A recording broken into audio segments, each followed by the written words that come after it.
Friday afternoon, Tulsi responded to the slander. And I'm just going to read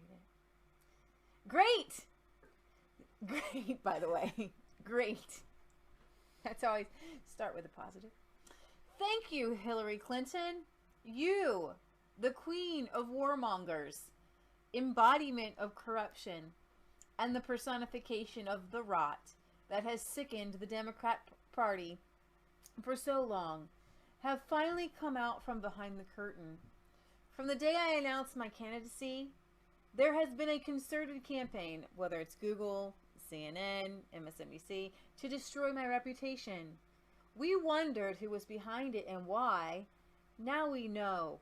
It was always you.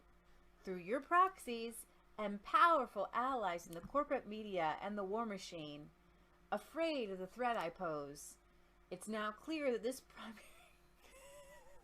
I can't get this out. She literally says this, and I read it once and it did not register, and when I read it again, it registered. She literally says, it's now clear this primary is between you and me. Don't cowardly hide behind your proxies. Join the race directly. Wow.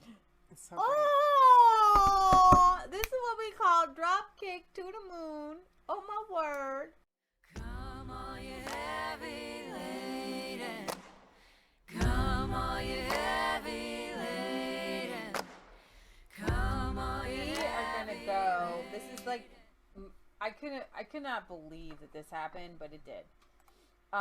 Earlier today, it came out that Tulsi Gabbard was a Russian. No, they've been saying that, but who said it? You said it came out. No, I'm getting to that. Okay. I'm trying. It's hard for me to think and speak and bring up the right. It's hard for article. Leah to think and speak. She's And much bring up like the right article, Maxine but and Nancy. Think and speak. Hillary Clinton was on a podcast, and she came out with this really weird conspiracy theory today or yesterday, and I guess it came out today, early this morning. And here's what she said. They're also going to do third party again. I'm not making any predictions, but I think they've got their eye on someone. Who's they? She says the Russians.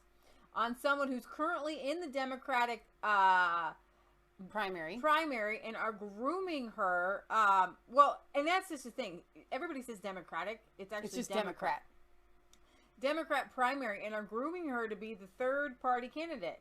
She's the favorite of the Russians. They have a bunch of sites and bots and other ways of supporting her so far. And that's assuming Jill Stein will give it up, which she may not, because she's also a Russian asset. Yeah, she's a Russian asset. I mean, totally. They know they can't win without a third party candidate. They. So I don't know who it's going to be, but I guarantee you they will have a vigorous third party challenge in the key states that they most needed. They Russians, I don't know. This is so insane. It's so insane. But the epicness of Tulsi Gabbard, love her so much. hitting back here. I just read it right before we went live, and I said to myself, you know, I had a rough day, but this wipes it all away. Right. You know, and I just found that Hillary Clinton is a gift that keeps on giving. Like, ain't she for though? a long time, I would say, you know, and I say it, you know, every once in a while, I still do. If you're having a bad day, just remind yourself that Hillary Clinton is not president. You haven't said that in a while. We haven't said it in a while. It's worth repeating. But, you know, if you're having a bad day, just remind yourself that Hillary Clinton is not your president. And when Hillary Clinton, the pit that they dig for you, they're going to fall in. That's the message I want to give to you guys for the end of 2019 and into 2020. The neocons, the deep state, the devil, even the devil in your life. Okay? Preach it. Things have been turning in the spiritual realm. And they have gone, and she keeps saying they. We're going to say they. Because it is they. It is the deep state. Their pronouns are they, them, theirs. They are digging pits right and left, but they don't know what they're doing. They don't know how to calculate it anymore. And they keep falling in their own pit. It's absolutely ridiculous. So you're not ready for this, but go ahead, get on your seatbelt. Bitter, twice-failed presidential candidate Hillary Clinton has accused Representative Tulsi Gabbard of being a Russian asset who is being groomed for a third-party run to help President Donald Trump win re-election. On Friday afternoon, Tulsi Gabbard responded to the slander. And I'm just going to read it. Great! Great, by the way. Great. That's always, start with a positive. Thank you, Hillary Clinton. You, the queen of warmongers, embodiment of corruption, and the personification of the rot that has sickened the Democrat Party for so long, have finally come out from behind the curtain. From the day I announced my candidacy, there has been a concerted campaign, whether it's Google, CNN, MSNBC, to destroy my reputation. We wondered who was behind it and why. Now we know. It was always you. Through your proxies and powerful allies in the corporate media and the war machine. Afraid of the threat I pose. It's now clear that this primary... I can't get this out. She literally says this, and I read it once and it did not register, and when I read it again, it registered. She literally says, it's now clear this primary is between you and me. Don't cowardly hide behind your proxies. Join the race directly. Wow. That's so great. This is what we call drop kick to the moon. Oh my word. Oh my word. Going for the jugular. Oh my word. Oh my word. So, but what's really interesting is that even though she says this primary is between you and me, she does address the fact that all of these people are Hillary Clinton's proxies. You know, and so it is Tulsi Gabbard against Hillary Clinton and all the proxies. So, the people that she did the podcast with, I guess they were asked. When asked if the former Secretary of State was referring to Gabbard, Clinton spokesperson Nick Merrill said, if the nesting doll fits, this is not some outlandish claim, he added. This is reality. Wow. So I want to take a second and just kind of show you where we're at on Twitter because, we're not done yet because we have Jill Stein response. Because she's the collateral damage here in Hillary Clinton's tweet. Dr. Jill Stein says, HRC's rant is Exhibit A for how the establishment is using the new Cold War to crack down on dissent and feed the war machine. Instead of addressing the crises working people face, they're painting progressives as the enemy. It's as if they're trying to lose to Trump again, says Dr. Jill Stein. If HRC really believes all independent campaigns are Russian plots, why isn't she calling for ranked choice voting to make it impossible for evil foreigners to split the vote? Until she does, all this Russian hysteria just looks like cynical McCarthyist left punching. It's a shame HRC is peddling conspiracy theories to justify her failure instead of reflecting on the real reasons Dems lost in 2016. You can slander progressives as Russian assets, but you can't hide the fact that the DNC sabotaged Sanders and elevated Trump to set the stage for HRC. Michael Tracy says Hillary's assertion that Jill Stein is a Russian asset is also a craven, debunked lie. Everyone who is inconvenient to the Democrat Party is now being surreptitiously controlled by Russia. That's the deranged political climate we're in. Congrats to all who helped foster it. It's practically surreptitiously. Exponentially more vile. Former security state apparatchiks, I don't know what he's saying, apparatchiks like Susan, who inflicted the Russiagate disaster on the public and were rewarded with prestigious media platforms. Note to conservative media. let's see. She says this. She routinely demolishes Trump, and most of her policy positions are fundamentally opposed to what you advocate. She's just not a mindless partisan bot and actually challenges her party's leadership orthodoxies. And I actually would like to make note of that because the progressives they kind of walk back and forth. There was a couple things that Trump did that made them support Trump, and at the same time there's a couple things that Tulsi did that make conservatives support Tulsi. And I believe that this is the healthy portion of debate that needs to be had, because I would much rather see Trump debating a Tulsi Gabbard on real issues. I would just love that so stinking much. Than to see these crazy people out there, okay? Because here's the thing.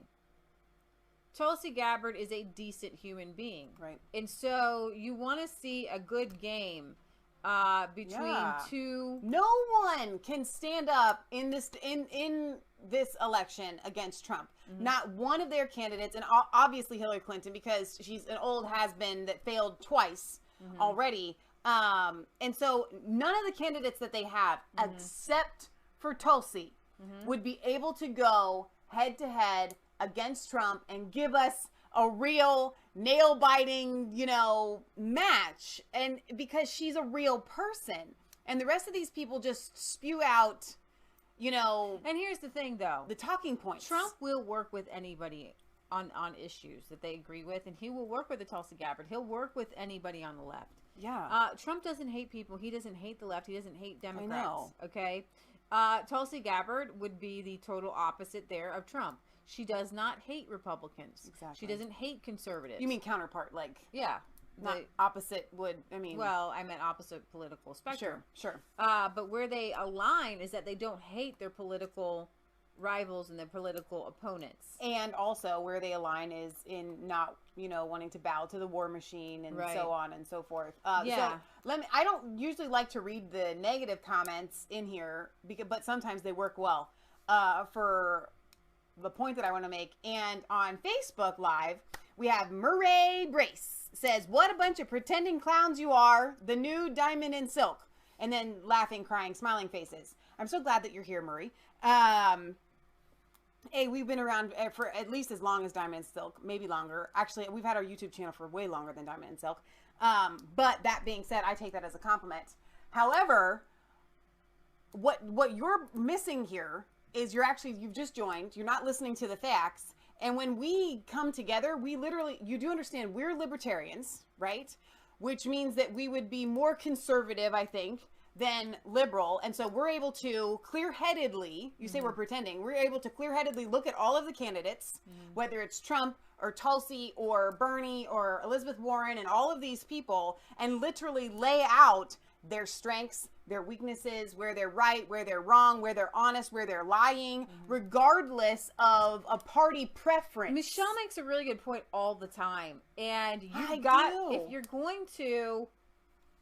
going to be a good debater, you have to be able to argue the other side's position. It's called apologetics, and it used to be something that was taught to children in public schools so they could be a free thinker. Yeah, and so I know your side so well I could argue it for you better than you. Exactly. I know their side so well I could argue it better than them. If I wanted to, absolutely. I could be the best darn tootin' progressive out there. Exactly. All right. That's how well we understand their position, but they don't understand our side at all. Right. They couldn't debate our side. They couldn't give our talking points because they don't understand it.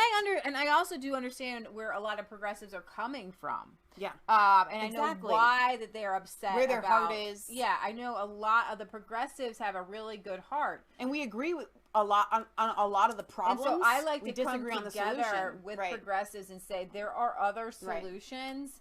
We do have the same common enemies.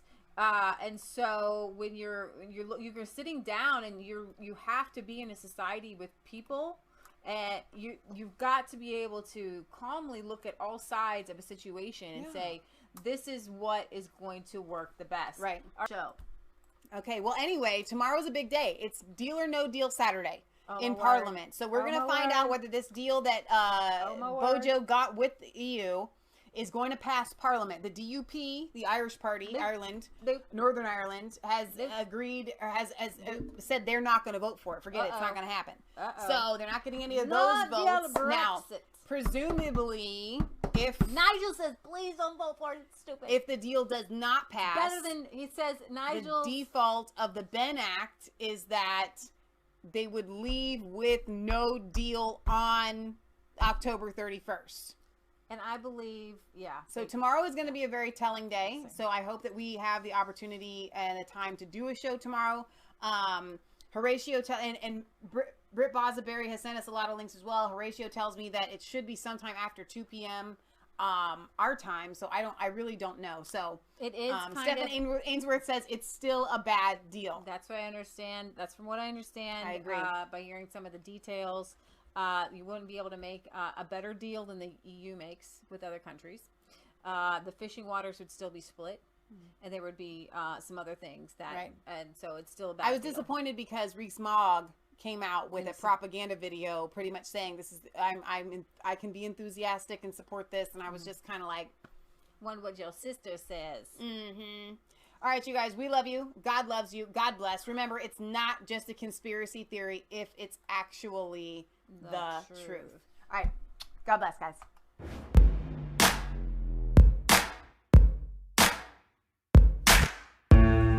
It's cold, I'm alone.